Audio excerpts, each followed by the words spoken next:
সুপ্রিয় শিক্ষার্থীবৃন্দ,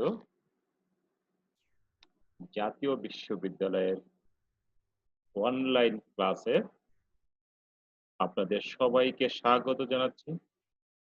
আমি মোহাম্মদ আব্দুর রাশেদ, সহকারী অধ্যাপক, রাষ্ট্রবিজ্ঞান বিভাগ, সরকারি আজিজুল হক কলেজ, বগুড়া।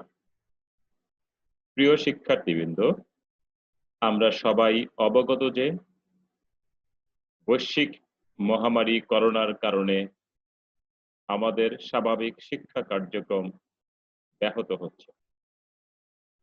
করোনাকালীন শিক্ষা কার্যক্রম চলমান রাখার স্বার্থে জাতীয় বিশ্ববিদ্যালয়ের উদ্যোগে যে অনলাইন ক্লাসের আয়োজন করা হয়েছে, আমি তাকে সাধুবাদ জানাচ্ছি। সেই সঙ্গে ধন্যবাদ জানাচ্ছি আমাদের মাধ্যমিক ও উচ্চশিক্ষা অধিদপ্তর এবং শিক্ষা মন্ত্রণালয়কে, যারা আমাদের অনলাইনে পাঠদানের সুযোগ করে দিয়েছেন। প্রিয় শিক্ষার্থীবৃন্দ, জাতীয় বিশ্ববিদ্যালয়ের এই উদ্যোগের সঙ্গে যুক্ত হতে পেরে আমি আনন্দিত। আমি আশা করি আপনারা সবাই স্বাস্থ্যবিধি মেনে চলছেন এবং সুস্থ আছেন। আজকে আমি জাতীয় বিশ্ববিদ্যালয়ের সিলেবাস ভুক্ত মাস্টার্স প্রিলিমিনারি কোর্সের আন্তর্জাতিক রাজনীতি পরিচিতি বা ইন্ট্রোডাকশন টু ইন্টারন্যাশনাল পলিটিক্স এর 4 নম্বর লেকচার থেকে মেরুকরণ, শক্তির ভারসাম্য ও ত্রাসের ভারসাম্য নিয়ে আপনাদের সঙ্গে আলোচনায় যুক্ত হচ্ছি।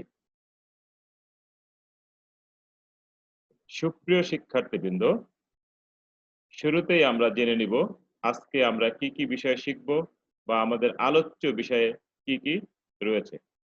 আমরা যে বিষয়গুলো আজকে আলোচনা করব সেগুলো হচ্ছে মেরুকরণ, এক মেরুকরণ, দ্বিমেরুকরণ, বহুমেরুকরণ, শক্তির ভারসাম্য, শক্তির ভারসাম্যের শ্রেণীবিভাগ, শক্তির ভারসাম্য বজায় রাখার পদ্ধতি এবং সন্ত্রাস সাম্য।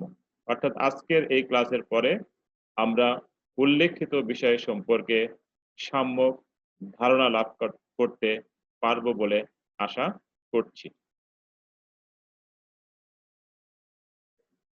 প্রিয় শিক্ষার্থীবৃন্দ, গতিশীলতা হলো আন্তর্জাতিক রাজনীতির প্রধান বৈশিষ্ট্য। আজ যে রাষ্ট্র শক্তি ও সম্পদের জোরে বিশ্ব রাজনীতি নিয়ন্ত্রণ করছে, কিছুদিন পরে দেখা যাবে হয়তোবা সে রাষ্ট্র বিশ্ব রাজনীতি নিয়ন্ত্রণ করবার শক্তি হারিয়ে ফেলেছে। বিভিন্ন সময় আন্তর্জাতিক রাজনীতি বিশ্লেষণ করলে দেখা যায় যে শক্তিশালী রাষ্ট্রগুলো কখনো দুর্বল রাষ্ট্রে পরিণত হয়েছে, আবার দুর্বল রাষ্ট্রগুলো অনেক সময় শক্তিশালী রাষ্ট্রে পরিণত হয়েছে। আর সেই কারণেই ব্রিটিশ উপনিবেশ মার্কিন যুক্তরাষ্ট্র, যারা 1776 সালে ব্রিটিশদের কাছ থেকে স্বাধীনতা অর্জন করেছে, তারা আজকে বিশ্বের সর্ববৃহৎ শক্তি বা সুপার পাওয়ারে পরিণত হয়েছে। প্রিয় শিক্ষার্থীবৃন্দ, আমরা প্রথমেই জানব মেরুকরণ বলতে আমরা কি বুঝি। বিভিন্ন স্বার্থকে কেন্দ্র করে রাষ্ট্রগুলো যখন বিভিন্ন ভাগে বিভক্ত হয়ে শক্তির ভারসাম্য রক্ষা করে বা আন্তর্জাতিক রাজনীতিতে প্রভাব বিস্তার করে, তখন আমরা তাকে মেরুকরণ বলি। অর্থাৎ অভিন্ন স্বার্থকে কেন্দ্র করে রাষ্ট্রগুলো যখন বিভিন্ন ভাগে বিভক্ত হয় এবং আন্তর্জাতিক রাজনীতিতে প্রভাব বিস্তার করে, তখনই তাকে আমরা মেরুকরণ বলি। প্রিয় শিক্ষার্থীবৃন্দ, মেরুকরণকে আমরা প্রধানত 3 ভাগে ভাগ করতে পারি। এগুলো হলো এক মেরুকরণ, দ্বিমেরুকরণ এবং বহু মেরুকরণ, ইউনিপোলার, বাইপোলার এবং মাল্টিপোলার। প্রিয় শিক্ষার্থীবৃন্দ, এই পোলারাইজেশন বা মেরুকরণ আন্তর্জাতিক রাজনীতিতে অত্যন্ত গুরুত্বপূর্ণ ভূমিকা পালন করেছে। তাই আজকে আমরা এই মেরুকরণ বিষয়ে আপনাদের সঙ্গে আলোচনা করব।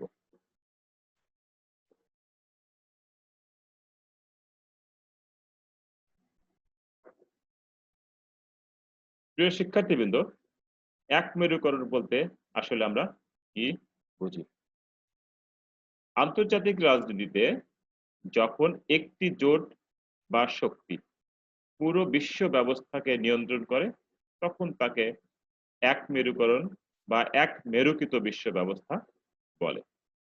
এ প্রসঙ্গে আমি বলতে চাই, ৯০-এর দশকে সোভিয়েত ইউনিয়নের ভাঙ্গন, দুই জার্মানির একত্রীকরণের মধ্য দিয়ে আনুষ্ঠানিকভাবে স্নায়ুযুদ্ধের অবসান ঘটে ও এক মেরুকৃত বিশ্ব ব্যবস্থার বিকাশ ঘটে।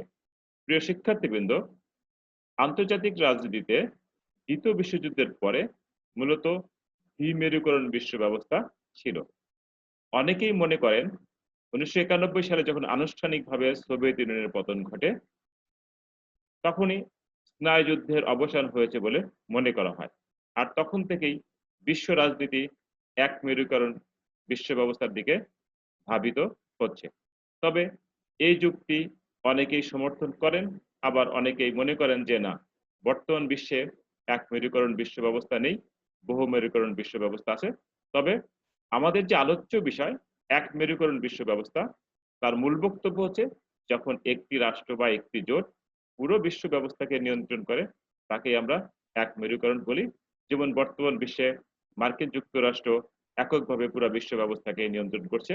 তাই আমরা মনে করি যে বর্তমানে এক মেরুকরণ বিশ্ব ব্যবস্থা আছে। তবে ক্ষমতা যেহেতু পরিবর্তনশীল, এটি কখন থাকবে বা কখন থাকবে না, এটি সুনিশ্চিত করে বলা কিন্তু খুবই মুশকিল।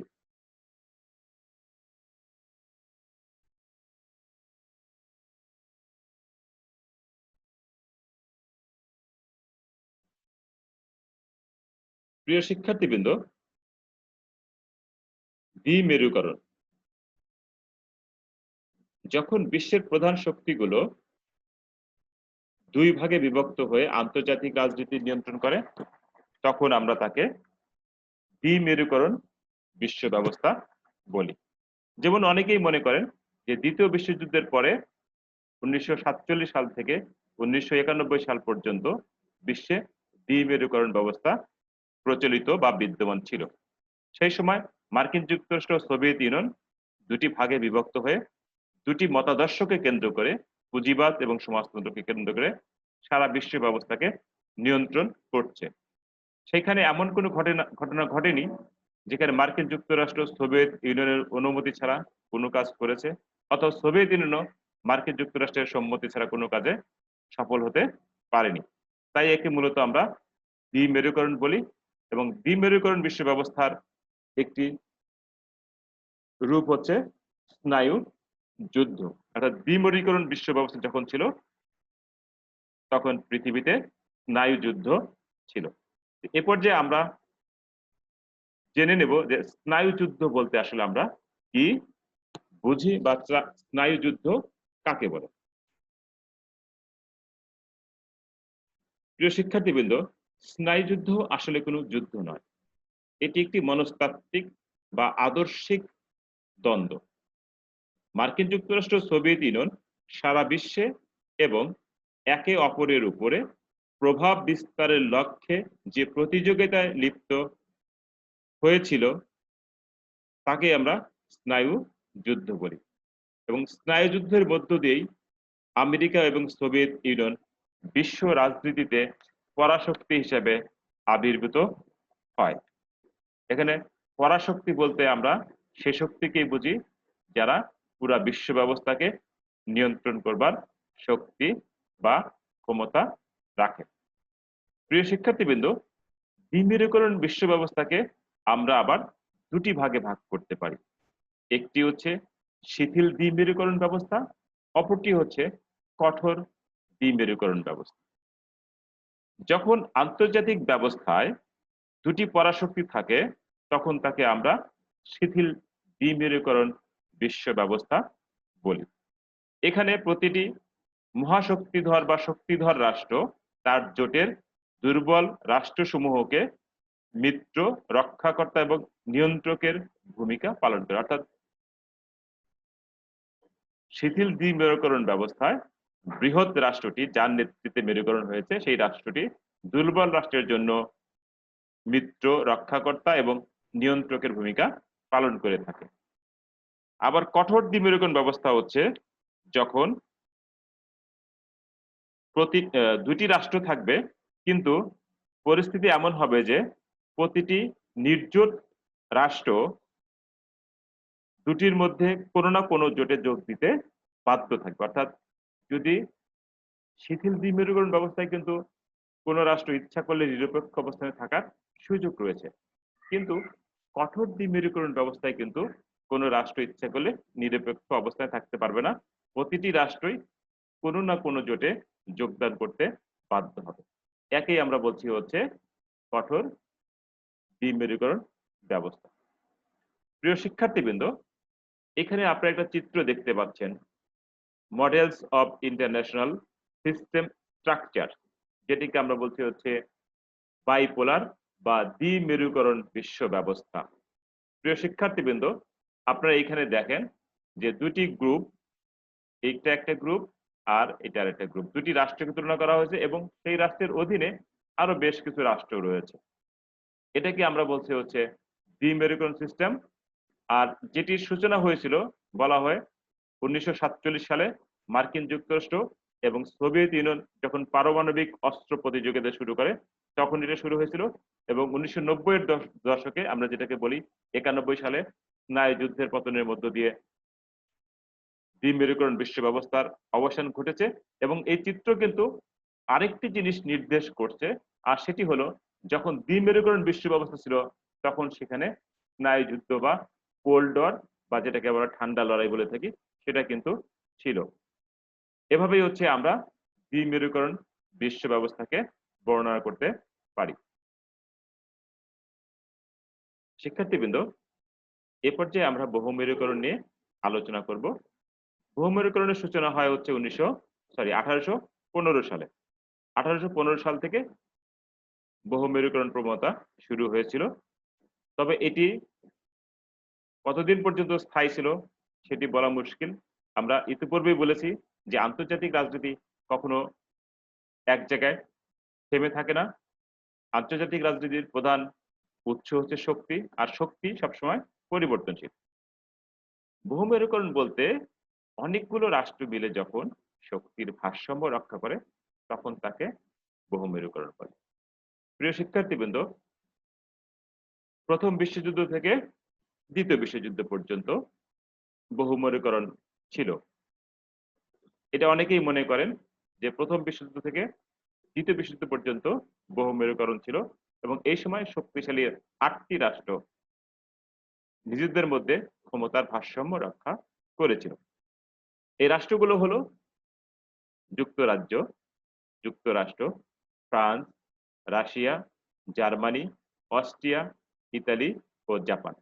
প্রিয় শিক্ষার্থীবৃন্দ, যেহেতু দ্বিতীয় বিশ্বযুদ্ধের আন্তর্জাতিক রাজনীতির একটি চূড়ান্ত পরিবর্তক বলা হয়, তাই দ্বিতীয় বিশ্বযুদ্ধের পরেই কিন্তু বিশ্বের শক্তি কাঠামো পরিবর্তন হয়ে যায় এবং মার্কিন যুক্তরাষ্ট্র এবং সোভিয়েত ইউনিয়ন বা রাশিয়া আন্তর্জাতিক রাজনীতিতে উল্লেখযোগ্য ভূমিকা পালন করতে থাকে এবং তখনই কিন্তু আমরা দ্বিমেরুকরণ ব্যবস্থা দেখতে পাই। কিন্তু দ্বিতীয় বিশ্বযুদ্ধের আগ পর্যন্ত বিশ্বের 8টি রাষ্ট্রের মধ্যে একটি বহুমেরুকরণ প্রবণতা বিদ্যমান ছিল।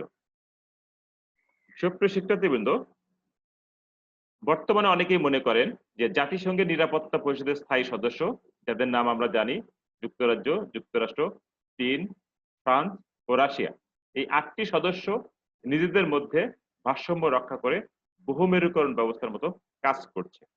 এইখানে আপনারা যে চিত্রটি দেখতে পাচ্ছেন সেই চিত্রে কাকতালীয়ভাবে 5টি বৃহৎ শক্তির কথা বলেছে, 1 2 3 4 5, এবং এটাকে বলা হচ্ছে যে আন্তর্জাতিক রাজনীতিতে যখন অনেকগুলো রাষ্ট্র শক্তির ভারসাম্য রক্ষা করে তখন বহুমেরুকরণ বলে। এটি একটি বহুমেরুকরণের চিত্র। পাশে আপনারা দেখতে পাচ্ছেন যে এটা স্টার্টেড ফ্রম, শুরু হয়েছিল 1815 সাল থেকে এবং 14 সাল পর্যন্ত অর্থাৎ প্রথম বিশ্বযুদ্ধ পর্যন্ত এটা বিদ্যমান ছিল। এবং অনেকে মনে করছেন যে বর্তমান বিশ্ব ব্যবস্থাও সম্ভবত বহুমেরুকরণ মেবি টুডে অর্থাৎ আজ পর্যন্ত হয়তো বিশ্ব ব্যবস্থায় বহুমেরুকরণ প্রবণতা আছে। তবে এটি কখনোই বিশুদ্ধভাবে বর্ণনা করা সম্ভব নয়, অর্থাৎ এটি একটি বহুমেরুকরণের চিত্র, models of international system structure, multipolar balance of power, এটি আপনারা এখানে দেখতে পাচ্ছেন। সুপ্রিয় শিক্ষার্থীবৃন্দ, এখন আমরা শক্তির ভারসাম্য নিয়ে আলোচনা করব। প্রথমেই আমরা বলতে চাই যে শক্তির ভারসাম্য বলতে আমরা কি বুঝি। প্রিয় শিক্ষার্থীবৃন্দ, ভারসাম্য শব্দটি কিন্তু অর্থনীতির সঙ্গে বেশি প্রযোজ্য হয়। ইকুইলিব্রিয়াম শব্দটি থেকেই মূলত ভারসাম্য শব্দটি এসেছে। তবে আন্তর্জাতিক রাজনীতিতে শক্তির ভারসাম্য বলতে প্রায় সমতা অর্থাৎ not equal, near about equal অর্থাৎ প্রায় সমান অবস্থাকে বোঝানো হয়েছে। অর্থাৎ আন্তর্জাতিক রাজনীতিতে যখন একটি রাষ্ট্র বা রাষ্ট্র গোষ্ঠীর সমান ক্ষমতা সম্পন্ন অপর একটি রাষ্ট্র বা রাষ্ট্র গোষ্ঠী থাকে, তখন তাকে শক্তির ভারসাম্য বলে। অর্থাৎ একটি রাষ্ট্রের সমান ক্ষমতা সম্পন্ন এখানে অপর একটি রাষ্ট্র গোষ্ঠী থাকলে সেখানে শক্তির ভারসাম্য বিরাজ করে। শক্তির ভারসাম্য বিরাজ করলে একে অপরের উপর আক্রমণ করতে বা মতাদর্শ চাপিয়ে দিতে সাহস করে না। এতে করে বিশ্বের অন্যান্য রাষ্ট্রগুলো অধিক নিরাপদ হয়ে ওঠে। এটাই হচ্ছে মূলত শক্তির ভারসাম্য। প্রিয় শিক্ষার্থীবৃন্দ, শক্তির ভারসাম্যকে হ্যান্স জে মর্গানথু 4টি ভিন্ন অর্থে ব্যবহার করেছেন। একটি হচ্ছে কোনো বিশেষ ব্যবস্থা অর্জনের জন্য গৃহীত নীতি, কোনো বাস্তব অবস্থা, মোটামুটিভাবে শক্তির বন্টন, এবং শক্তির যে কোনো ধরনের বন্টন হলেই শক্তির ভারসাম্য হয় বলে মর্গানথু মনে করেছেন। শক্তির ভারসাম্যের কিছু বৈশিষ্ট্য আছে। প্রিয় শিক্ষার্থীবৃন্দ, আমরা এখন শক্তির ভারসাম্যের বৈশিষ্ট্যগুলো আলোচনা করব। শক্তির ভারসাম্য সবসময় মনে করে যে একটি সাম্য অবস্থা থাকবে, অর্থাৎ সাম্য অবস্থাকেই শক্তি সাম্য বলা হয়। শক্তি সাম্য মানুষের সৃষ্টি, বিধাতার নয়। প্রিয় শিক্ষার্থীবৃন্দ, শক্তি সাম্য সৃষ্টি করবার জন্য রাষ্ট্রগুলোর মধ্যে বিভিন্ন ক্রিয়া এবং প্রতিক্রিয়া হতে হবে। হয় কোনো জোটে যুক্ত হতে হবে অথবা কোনো জোট থেকে বেরিয়ে আসতে হবে, তাহলেই কিন্তু শক্তি সাম্য প্রতিষ্ঠিত হবে।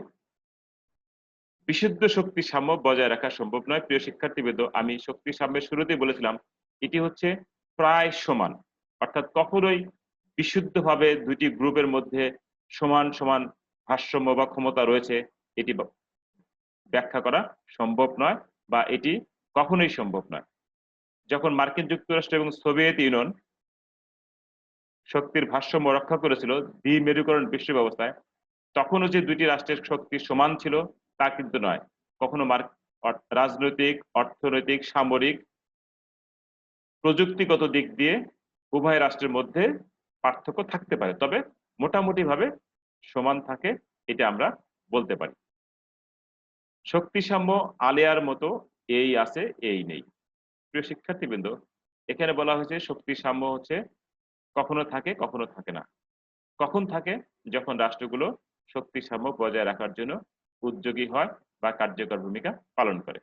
কখন থাকবে না? যখন রাষ্ট্রগুলো শক্তি সাম্য বজায় রাখার প্রতি আগ্রহ দেখাবে না, তখনই কিন্তু শক্তি সাম্য বজায় রাখা সম্ভব নয়।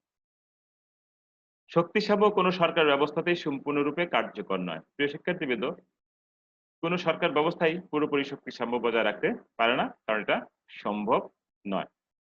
বৃহৎ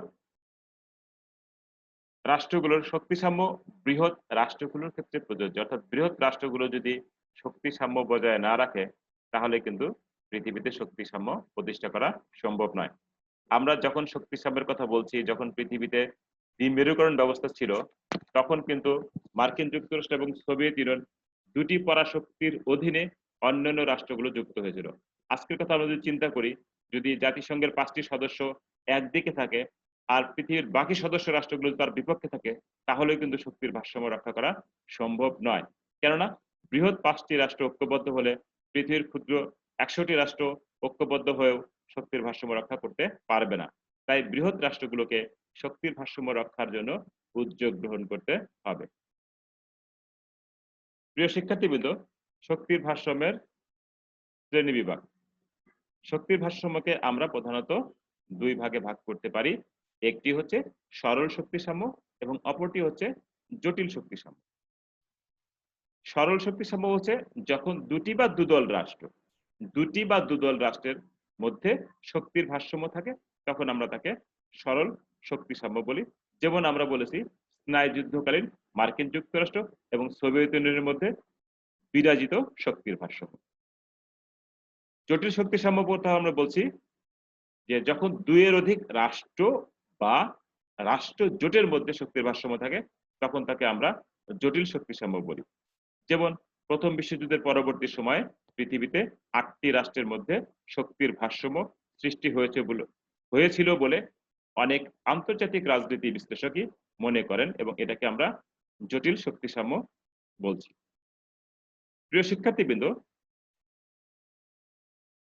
শক্তিসাম্যকে আমরা যদি ভৌগোলিক দিক দিয়ে বিচার করি, তাহলে আমরা 4 ভাগে ভাগ করতে পারি। একটি হচ্ছে স্থানীয়, আঞ্চলিক, মহাদেশীয় এবং বিশ্বব্যাপী শক্তিসাম্য। স্থানীয় শক্তিসাম্য প্রতিবেশী বা পাশাপাশি অবস্থিত দুটি রাষ্ট্রের মধ্যে যখন শক্তির ভারসাম্য কার্যকর হয়, তখন তাকে আমরা স্থানীয় শক্তিসাম্য বলি বা তাকে স্থানীয় শক্তিসাম্য বলা হয়। যেমন ভারত এবং পাকিস্তানের মধ্যে যদি শক্তির ভারসাম্য বিরাজ করে, তখন এটাকে আমরা স্থানীয় শক্তিসাম্য বলবো। আবার বিশ্বের কোনো একটি নির্দিষ্ট অঞ্চলে অবস্থিত রাষ্ট্রসমূহের মধ্যে যখন শক্তির ভারসাম্য স্থাপিত হয়, তখন তাকে আমরা আঞ্চলিক শক্তিসাম্য বলে থাকি। মহাদেশীয় শক্তিসাম্য। প্রিয় শিক্ষার্থীবৃন্দ, একটি মহাদেশে অবস্থিত বিভিন্ন রাষ্ট্রের মধ্যে যখন শক্তিসাম্য সৃষ্টি হয়, তখন তাকে আমরা মহাদেশীয় শক্তিসাম্য বলি। যেমন ইউরোপের পূর্ব এবং পশ্চিম ইউরোপের দেশগুলোর মধ্যে যদি শক্তির ভারসাম্য হয়, তখন তাকে আমরা মহাদেশীয় শক্তিসাম্য বলতে পারি। আর সর্বশেষ হচ্ছে বিশ্বব্যাপী শক্তিসাম্য। প্রিয় শিক্ষার্থীবৃন্দ, পৃথিবীর সমস্ত রাষ্ট্রের অংশগ্রহণের মধ্য দিয়ে যদি শক্তির ভারসাম্য রক্ষা করা হয়, তখন তাকে বিশ্বব্যাপী শক্তিসাম্য বলে। আমাদের আবারও যেতে হচ্ছে মার্কিন যুক্তরাষ্ট্র এবং সোভিয়েত ইউনিয়নের কথায়। যেমন দ্বিতীয় বিশ্বযুদ্ধ পরবর্তী সময় মার্কিন যুক্তরাষ্ট্র এবং সোভিয়েত ইউনিয়নের মধ্যে একটি বিশ্বব্যাপী শক্তির ভারসাম্য পদ্ধতি বজায় ছিল। প্রিয় শিক্ষার্থীবৃন্দ, আমরা এই পর্যায়ে দেখব শক্তির ভারসাম্য রক্ষা করার পদ্ধতিগুলো কি কি, বা কিভাবে শক্তির ভারসাম্য রক্ষা করা হয়। সুপ্রিয় শিক্ষার্থীবৃন্দ, শক্তির ভারসাম্য বজায় রাখবার বেশ কয়েকটি পদ্ধতি রয়েছে। তার মধ্যে উল্লেখযোগ্য হলো জোট ও প্রতিদ্বন্দ্বী জোট গঠন, অস্ত্রীকরণ ও নিরস্ত্রীকরণ, ক্ষতিপূরণ, বাফার স্টেট বা রাষ্ট্র, হস্তক্ষেপ, বিভাজন ও শাসন এবং যুদ্ধ।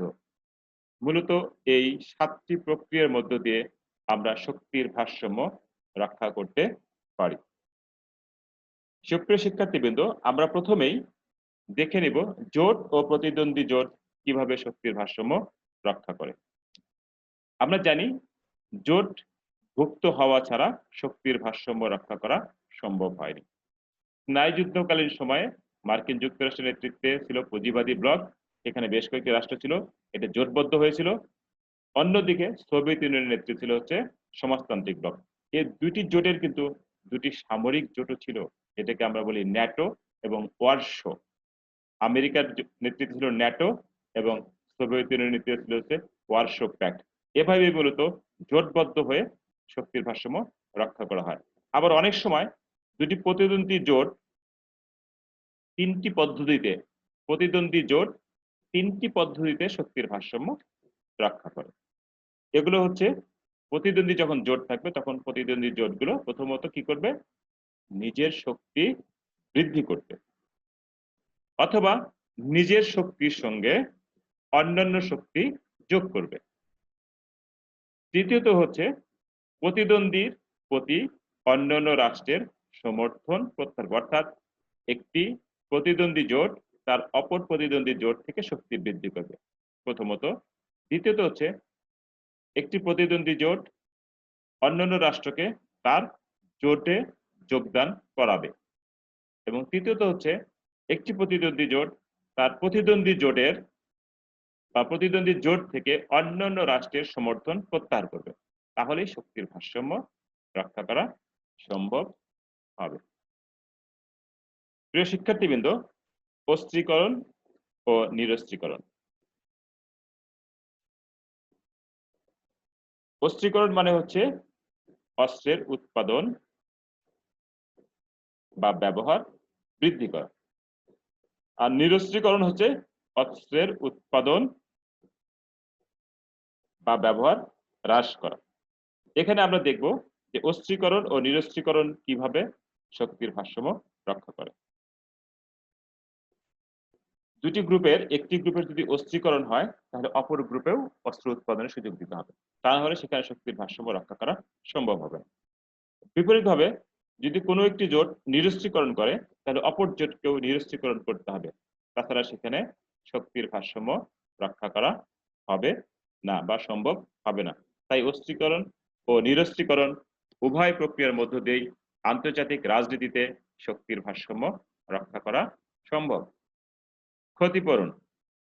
প্রিয় শিক্ষার্থীবৃন্দ, সাধারণত ক্ষতিপূরণ বলতে আমরা মনে করি যে কাউকে কোনো কিছু দেওয়া। আসলে আন্তর্জাতিক রাজনীতিতে ক্ষতিপূরণ ভিন্ন অর্থে ব্যবহার করা হয়েছে।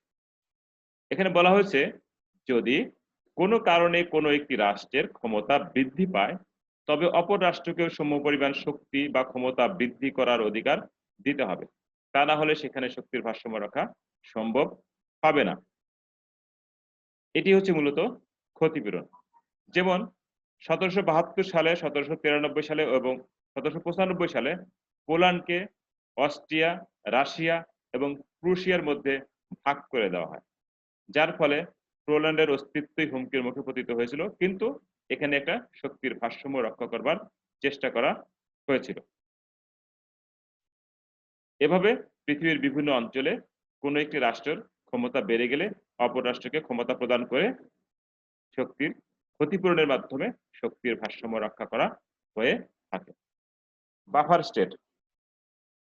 প্রিয় শিক্ষার্থীবৃন্দ, রাষ্ট্রবিজ্ঞানে বা আন্তর্জাতিক রাজনীতিতে বাফার স্টেট একটি অতি পরিচিত শব্দ। সাধারণত বাফার স্টেট বলতে আমরা কি বুঝি?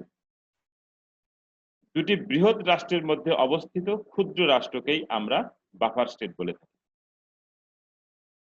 দুটি বৃহৎ রাষ্ট্রের মধ্যে অবস্থিত ক্ষুদ্র রাষ্ট্র। এখন প্রশ্ন হচ্ছে যে ক্ষুদ্র রাষ্ট্র বা বাফার স্টেট কি করে ভারসাম্য রক্ষা করে? যদি কোনো বৃহৎ দুটি রাষ্ট্রের মধ্যে একটি ক্ষুদ্র রাষ্ট্র থাকে তাহলে ক্ষুদ্র রাষ্ট্রটির কারণে বিবাদমান রাষ্ট্র দুটি সহজে যুদ্ধের রূপ ধারণ করে না। অর্থাৎ বৃহৎ রাষ্ট্র দুটি যদি যুদ্ধ করে তাহলে ক্ষুদ্র রাষ্ট্রটির কোনো অপরাধ বা যুদ্ধে অংশগ্রহণ না করেও ধ্বংস হয়ে যেতে পারে। যেমন জার্মান ও ফ্রান্সের মধ্যে বেলজিয়াম রয়েছে। এই বেলজিয়াম, জার্মান এবং ফ্রান্স যদি যুদ্ধ শুরু করে তাহলে বেলজিয়াম অনেক ক্ষতির সম্মুখীন হবে। তাই বেলজিয়ামের রক্ষার্থে এই দুটি রাষ্ট্র যুদ্ধ থেকে বিরত থাকে বা এখানে একটি শক্তির ভারসাম্য হয়। অন্যদিকে আমরা যদি আমাদের এশিয়ার কথা ভাবি, সেখানে চীন এবং ভারতের মাঝে রয়েছে তিব্বত, এবং এই দুটির কারণে চীন এবং ভারত অনেক সময় তারা যুদ্ধের ভয়াবহতা থেকে রক্ষা করে এবং সেখানে একটি শক্তির ভারসাম্য রক্ষা করা সম্ভব হয়। প্রিয় শিক্ষার্থীবৃন্দ, হস্তক্ষেপ। আন্তর্জাতিক রাজনীতিতে হস্তক্ষেপের মাধ্যমে শক্তির ভারসাম্য রক্ষা করা সম্ভব। আমরা এখানে দুটি উদাহরণ দিব। প্রথমটি হচ্ছে 1950 সালে উত্তর এবং দক্ষিণ কোরিয়ার মধ্যে একটি যুদ্ধ শুরু হয়। প্রাপ্ত তথ্য অনুসারে উত্তর কোরিয়া দক্ষিণ কোরিয়াকে আক্রমণ করে। যখন আক্রমণ করে তখন জাতিসংঘের নেতৃত্বে আমেরিকা বা মার্কিন যুক্তরাষ্ট্র উত্তর কোরিয়ার পক্ষে দক্ষিণ কোরিয়ার পক্ষে অবস্থান গ্রহণ করে। এখানে হস্তক্ষেপ হয়েছে এক ধরনের, যার কারণে অপরদিকে সোভিয়েত ইউনিয়ন এবং চীন উত্তর কোরিয়ার পক্ষে অবস্থান গ্রহণ করে। ফলে সেখানে একটি শক্তির ভারসাম্য কিন্তু সৃষ্টি হয়েছিল। তাই হস্তক্ষেপের মাধ্যমেও শক্তির ভারসাম্য সৃষ্টি হয়। প্রিয় শিক্ষার্থীবৃন্দ, আমরা যদি 1994 সালের কথা ভাবি, তাহলে সেখানে 94 সালে ইরাক যখন কুয়েত দখল করে, তখন মার্কিন যুক্তরাষ্ট্র সরাসরি কুয়েতের পক্ষে অবস্থান নেয়, অর্থাৎ কুয়েতের পক্ষে হস্তক্ষেপ করে। যার কারণে সেখানে কিন্তু শক্তির আরেকটি ভারসাম্য রক্ষা হতে আমরা দেখি। বিভাজন ও শাসন। প্রিয় শিক্ষার্থীবৃন্দ,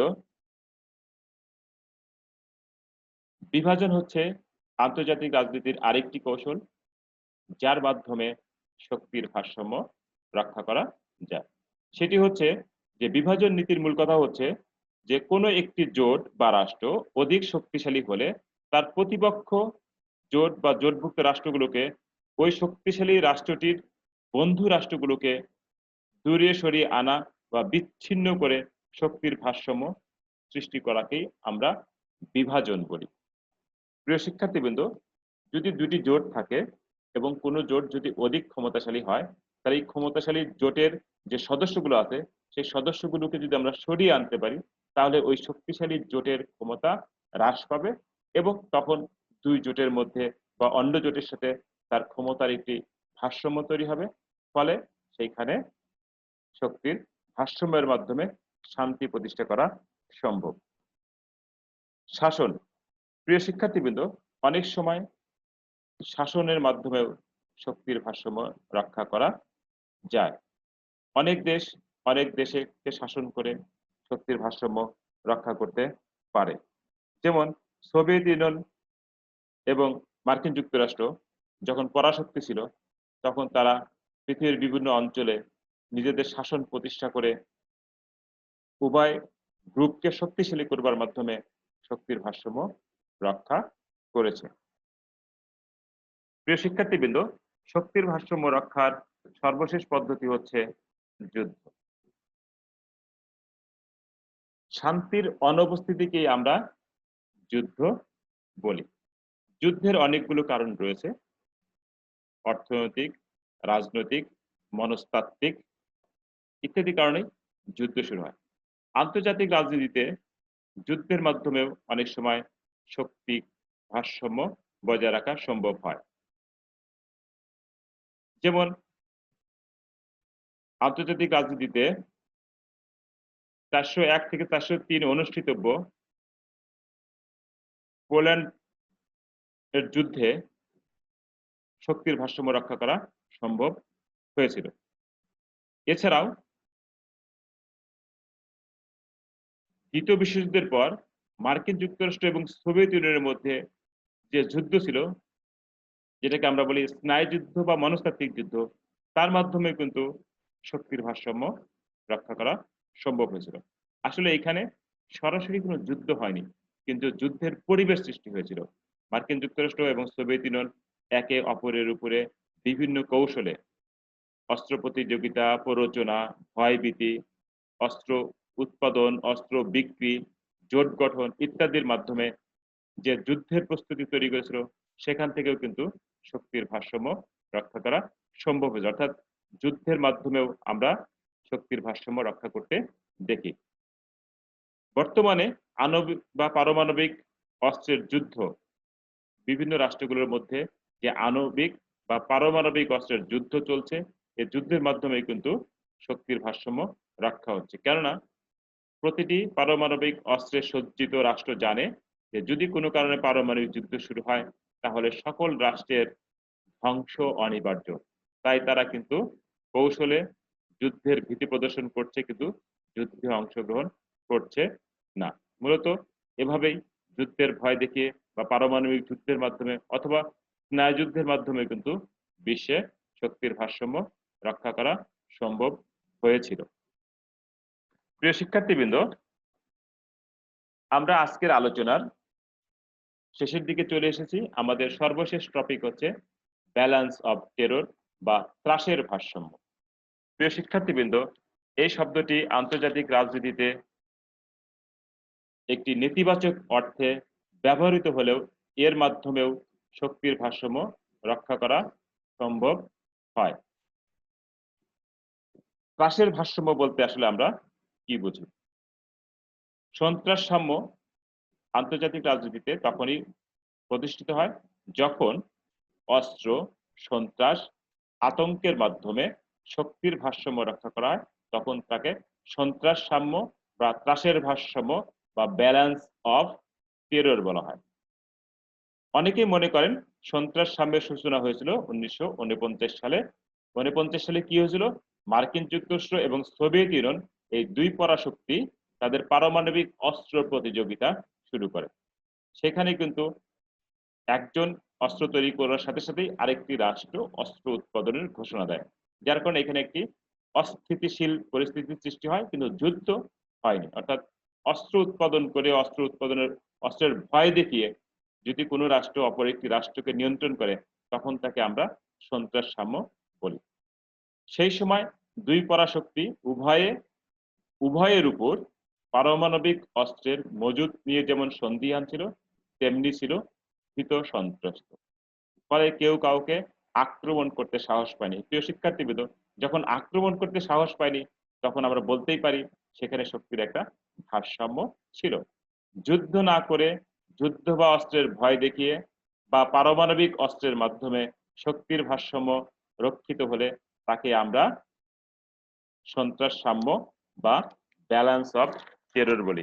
প্রিয় শিক্ষার্থীবৃন্দ, ব্যালেন্স অফ টেররের মূল বক্তব্য হচ্ছে যে আতঙ্ক বা ভীতি প্রদর্শনের মাধ্যমে যখন আন্তর্জাতিক রাজনীতিতে শক্তির ভারসাম্য প্রতিষ্ঠিত হয়, তখনই তাকে ব্যালেন্স অফ টেরর বা সন্ত্রাস সাম্য বলে। প্রিয় শিক্ষার্থীবৃন্দ, আমরা আলোচনার শেষ প্রান্তে চলে এসেছি। আজকে আমরা মেরুকরণ, শক্তির ভারসাম্য ও সন্ত্রাস সাম্য বিষয়ে আলোচনা করেছি।